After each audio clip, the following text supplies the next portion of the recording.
Տնտեսությունը կտրուկ շրջադարձեր չի սիրում, օրգանական զարգացում է հարկավոր, ասում են տնտեսագետները։ Եվրամիության տնտեսական ինտեգրացիայի ճանապարհով ընթացող ԵԱՏՄ անդամ Հայաստանը հեշտ եւ շուտ չի կարողանա համապատասխանել Եվրամիության չափանիշներին, բացատրում է փորձագետը։ Տնտեսությունը այդպես կտրուկ հեղափոխական ոչինչ չի սիրում եւ շատ արագ է արձագանքում, ոչ լավ համատեքստում է արձագանքում այդպիսի կտրուկ փոփոխություններին։ Տնտեսության մեջ փուլային էվոլյուցիոն զարգացման ավելի այդպես առողջ հարաբերությունների կառուցման մոտեցումն է ընդունելի եւ եթե նույնիսկ մենք վաղը արթնանանք եւ լինենք ԵՄ անդամ, դա այս պահին մեր տնտեսության կարողությունների համատեքստում ավելի շատ մեր տնտեսությանը գոնե որոշակի առումով այս փուլի առումով շատ վնաս կարող է հասցնել, քան օգուտ հասցնել, եթե մենք այդ փուլային անցումը չանենք դեպի ԵՄ շուկաներ, այսինքն մեր տնտեսության կարողությունները, մեր տնտեսության արտադրողականությունը, մրցունակությունը չհասցնենք այն կետին, որ կարողանանք ԵՄ շուկաներին օրգանիկ ինտեգրվել, մեզ համար դա լրջագույն ցնցում է լինելու։ Այս տարվա դեկտեմբերի սկզբին Բրյուսելում հայտարարվեց Հայաստան-Եվրամիություն ռազմավարական նոր օրակարգի մասին։ Եվրամիության բարձր ներկայացուցիչ Կայա Կալասը վստահեցրեց, որ աջակցելու են Հայաստանում բարեփոխումների իրականացմանը, Հայաստանի տնտեսության դիվերսիֆիկացիային։ Ավելի ուշ այս թեմայի մասին խոսեց նաև Հայաստանի վարչապետը, երբ պաշտոնական այցով Գերմանիայում գտնվելուց հետո մեկնում էր Մոսկվա մասնակցելու ԵԱՏՄ միջկառավարական խորհրդի նիստին։ Ես այստեղից իմիջայլոց մեկնում եմ Մոսկվա, որտեղ պետք է մասնակցեմ Եվրասիական տնտեսական միության միջկառավարական խորհրդի նիստին։ Հիմա մենք խորացնում ենք հարաբերությունները Եվրամիության հետ, եւ ես այստեղից մեկնում եմ Մոսկվա։ Հիմա կա անհամատեղելիություն, թե չկա։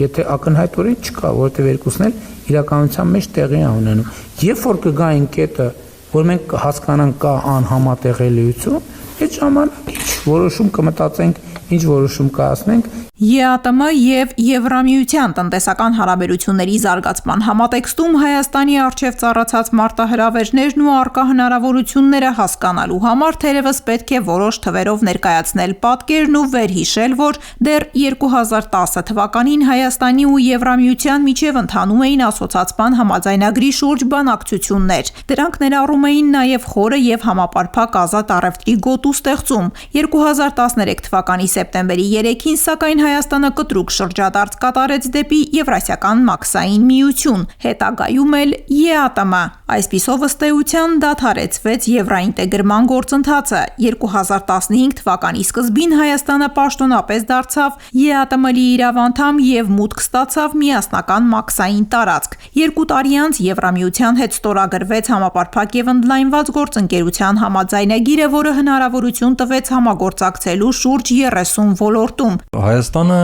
ինչու է հաջողությամբ ԵԱՏՄ-ում կարողանում տեղավորվել եւ հատկապես Ռուսաստանի հետ իր տնտեսական հարաբերությունները զարգացնել, որովհետեւ Հայաստանի արտադրանքների որակը, քանակները եւ մատակարարման ռիթմերը դրանք այնքան էլ հաճախ մրցունակ չեն Եվրոպական միության համար։ Եվրոպական միությունը ավելի բարձր որակներ են նախընտրում, որոնք որ պետք է լինեն ապացուցված միջազգային ստանդարտներով եւ հավատարմագրված լաբորատորիաների ստուգումներով։ Երկրորդը պետք է լինի մատակարարման ռիթմիկ սխեմա, դա պետք է լինի լոգիստիկաներով ապահովված, հետեւաբար եւ նաեւ քանակապես։ Սա մենք կարող ենք ասել, որ լրացուցիչ խնդիրներ կարող է առաջացնել հայ գործատուների համար։ Որտեղ Հայաստանի ապրանքները դեպի ԵԱՏՄ հեշտությամբ գնում են, քանի որ ԵԱՏՄ-ն ճիշտ է, որակի վրա ուշադրություն դարձնում է, բայց միջին որակը սկզբունքորեն բավարարում է։ Եվ դեռ միջինից էլ որոշ դեպքերում ցածրը կամ մի քիչ ավել է։ Եվրամիության դեպքում միջին արտադրանքով հեշտությամբ չես մտնի եվրոպական շուկա, որտեղ այնտեղ մրցակցությունը բավականին բարձր է։ 2009-2022 թվականներին Հայաստանին հնարավորություն տրվեց օգտվելու Եվրամիության GSP+ համակարգից, ինչը արտոնյալ առևտրային պայմաններ էր ստեղծում։ Այդպիսով հայկական շուրջ 6000 ապրանքատեսակի արտահանումը դեպի Եվրամիության շուկա իրականացվում էր նվազեցված կամ առանց մաքսատուրքերի, ինչը զգալիորեն բարձրացնում էր հայկական արտադրանքի մրցունակությունը եվրոպական շուկայում։ GSP+ համակարգի կիրառումը Հայաստանի նկատմամբ հնարավորություն տվեց զարգացնելու տնտեսությունը եւ դիվերսիֆիկացնելու արտաքին առևտուրը։ Այդպիսով 2014-ից 2024 թվականները Հայաստանի արտաքին առևտուրն ընդհանուր առմամբ կտրուկ տեմպով աճել է։ Առևտրաշրջանառությունն աճել է գրեթե 5 անգամ 2024 թվականին կազմելով ավելի քան 30 միլիարդ դոլար, 2012 թվականի մոտ 6 միլիարդ դոլարի համեմատ։ Այդ ընթացքում Հայաստանից արտահանումն աճել է ավելի քան 9 անգամ, 1.5 միլիարդից մինչև 13 միլիարդ դոլար, ներմուծումը մոտ 4 անգամ, 4.5 միլիարդից մինչև 17 միլիարդ դոլար։ Դա վկայում է արտաքին պահանջարկի եւ ներմուծվող ապրանքների նկատմամբ սպառողական եւ արտադրական պահանջարկի կայուն աճի մասին։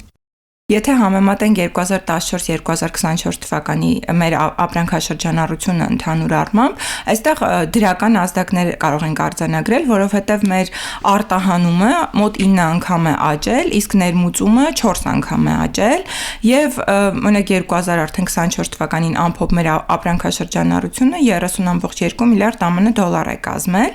բայց այստեղ արդեն փուլային վերլուծությունը բավականին այդպես ոչ առողջ ազդակներ է ի հայտ բերում։ Ինչու՞, որովհետև հատկապես 2022 թվականի ռուս-ուկրաինական ընթացիկ հակամարտությունից հետո մեր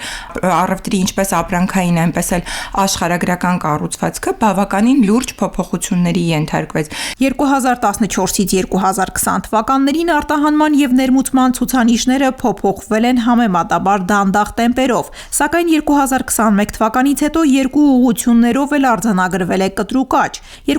2024 թվականին ներմուծման ծավալը հասել է շուրջ 17 միլիարդ դոլարի, իսկ արտահանման ծավալը մոտ 13 միլիարդ դոլարի։ Հայաստանի սննդամթերքը դեպի ԵԱՏՄ գնացող դրանք հիմնականում ինչ են՝ պահածոներ, չէ, մուրաբաներ, չրեր, գինիներ, կոնյակ, մրգային օղիներ եւ ասենք թե որոշ քանակով նաեւ կարող է լինեն սննդի այլ տեսակներ, իսկ Եվրոպական միություն այլ երկրներ մատակարարում են կամ Եվրոմիությունը ինքը արտադրում է շատ մեծ սանդղակով, շատ ավելի լավ դիզայնով եւ որակապես եւ լավ փաթեթավորված ապրանքներ։ Դեպի ԵՄ հիմնականում հանգամանքային թանկարժեք քարեր ենք շատ նաեւ արտահանում, հատկապես դեպի Բելգիա գիտենք այդ հադամանդների արտահանումն է։ Դեպի Եվրամիության երկրներ լոգիստիկ խնդիրներ կան, նաեւ տնտեսագետները խոսում են բեռնափոխադրումների ծախսատարության մասին։ Նաեւ մեր տրանսպորտային լոգիստիկաները դեռևս այսօր կարգավորված չեն։ Օրինակ դեպի Ռուսաստան եթե գնում են վերին Լարսով եւ ապագայում եթե ասենք թե խոսենք որ հիմա Ադրբեջանի հնարավորությունները օգտագործվի կամ Վրաստանով մտնել Ադրբեջանով երկաթգծով գնալ կամ ապագայում ասենք Տրիպուղին կառուցվի եւ այլն, բայց Եվրոմիությանը ուղարկելու համար որևէ ապրանք մենք պիտի գնանք կամ Սևծովի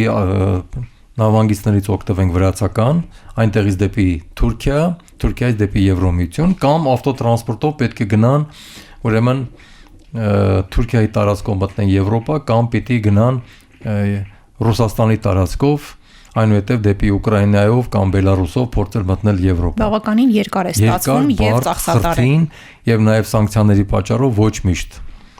հնարավոր։ Սևծովյան ավազանն էլ հիմա պատերազմի պատճառով գտնվում է որոշակի ռիսկերի ներքո։ Ռոմատության եւ այլ։ Ամենաբարդ հարցը թերևս այն է, թե երբ Հայաստանը պատրաստ կլինի եւ կհամապատասխանի Եվրամիության տնտեսական չափանիշներին։ Տնտեսագետները կարծում են, որ շատ մեծ ներդրումների դեպքում գուցե 5 տարում էլ հնարավոր լինի համապատասխանել Եվրամիության չափանիշներին, սակայն բնական էվոլյուցիոն ճանապարհով գնալու դեպքում անհրաժեշտ կլինի թերևս 30 տարի։